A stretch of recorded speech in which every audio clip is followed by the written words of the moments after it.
The Marked Stranger. Small Blue Diamond Part 1-5. The World and the Arrival. The world no longer remembered peace. The northern marches were a land stitched together by fear-rotting villages, broken keeps, and roads that even the brave avoided after dusk. Stories walked here. Not tales told by firelight, but creatures born of curses, grief, and blood. On such a road, beneath a sky bruised purple by an approaching storm, a lone rider moved. His horse was black, lean, and scarred like its master. The man wore a long ash-colored cloak, heavy with rain and dust.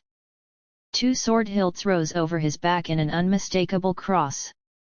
Most who saw that shape turned away before their eyes could register the rest. Kael Morvain did not look at the crows watching him from the dead trees. He heard them. He smelled the iron in the air long before the first body came into view. The corpse hung from a road marker, throat torn open not by blade, but by something with too many teeth. Kael dismounted. He knelt, fingers brushing the blood. Still warm. Not a ghoul, he muttered.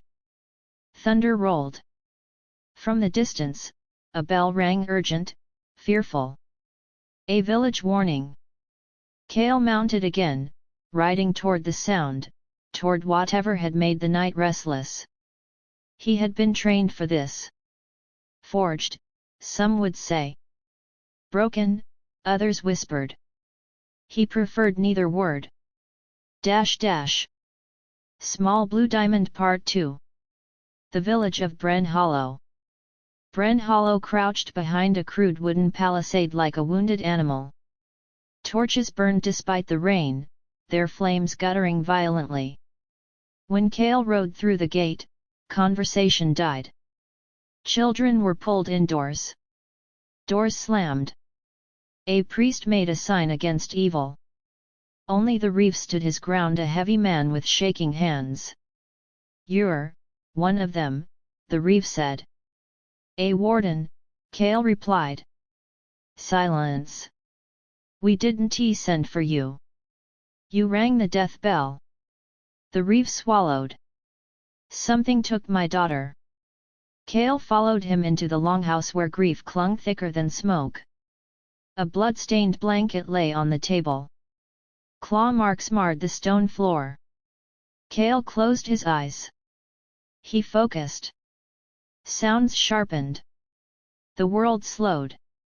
Fear left echoes. "A mire bound," he said. The reeve frowned. "A what?" "A curse wearing a body." That night, Kael prepared oils, whispered old words over steel, and waited. The villagers watched from cracks in their shutters as he walked alone into the marsh. None followed. They never did. Small Blue Diamond Part 3. The Hunt. The marsh breathed. Mist curled around Kael's boots as something moved beneath the water. He felt it before he saw it: rage, hunger, sorrow tangled together. The mire-bound rose like a drowned memory, its face half human, half rotted bark. It screamed. Kael raised his hand.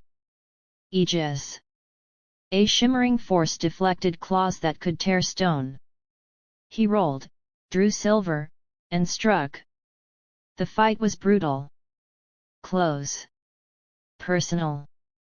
When it ended, the creature collapsed, whispering a single name before dissolving into black mud. Lisa. Kael froze. The reeve's daughter. This was no accident. Someone had made this monster.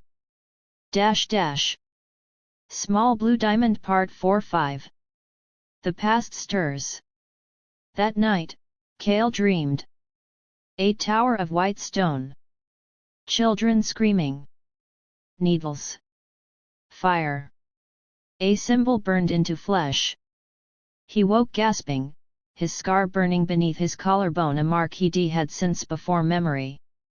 In the village, he was paid with silver and silence. But as he rode away, a hooded figure watched from the treeline, marking Kael's path on a weathered map. "The Warden lives," the figure whispered. "And the trials were not enough. Small Blue Diamond Part 5. Seeds of the Season. At dawn, Kael reached a crossroads. One path led south to coin and contracts. The other led north to the tower from his dreams. He stood there a long time. Then turned north. Far away, ancient forces shifted. Orders long silent took notice. Monsters stirred not by chance but by design. The hunt had begun. Not just for beasts, but for Kael Morvain.